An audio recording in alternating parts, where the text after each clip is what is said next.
Considérant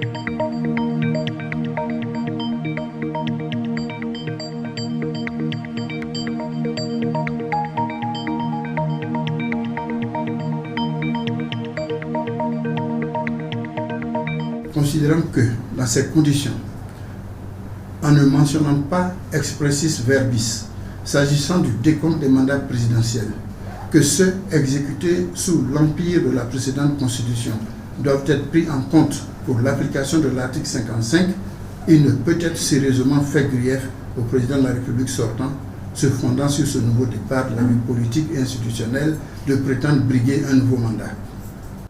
Considérant en conséquence de ce qui précède qu'il est cher de déclarer mal fondées les requêtes de M. Bédié Konan Aimé Henry et du PDCI RDA, ainsi que de M. Afi Nguessan Pascal et du FPI, et de les rejeter, de déclarer éligible M. Alassane Ouattara et de l'inscrire sur la liste définitive des candidats à l'élection du président de la République du 31 octobre 2020. La liste définitive des candidats à l'élection du président de la République du 31 octobre 2020 est arrêtée ainsi qu'il suit. 1. Alassane Ouattara. 2. Afi Nguessan Pascal. 3. Bédié Konan Aimé Henry. 4. Kouadio Konan Bertin.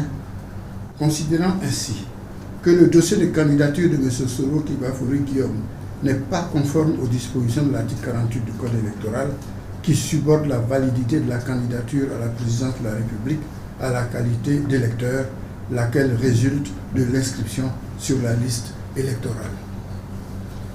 Qu'il s'ensuit que la candidature de M. Soro Kibafouri Guillaume doit être déclarée irrecevable.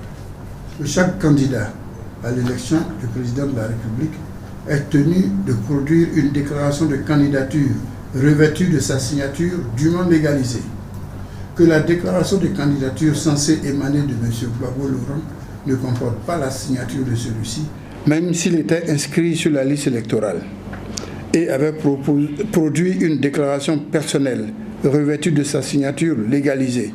La candidature de M. Gbagbo Laurent à l'élection du président de la République du 31 octobre 2020 demeurerait irrégulière en ce que, membre de droit du Conseil constitutionnel en tant qu'ancien président de la République et conformément aux dispositions de l'article 50 du Code électoral, il aurait dû renoncer de manière expresse à sa qualité de membre du Conseil constitutionnel au moins 6 mois avant la date du premier tour du scrutin, soit le 30 avril 2020. Considérant ainsi que le dossier de candidature de M.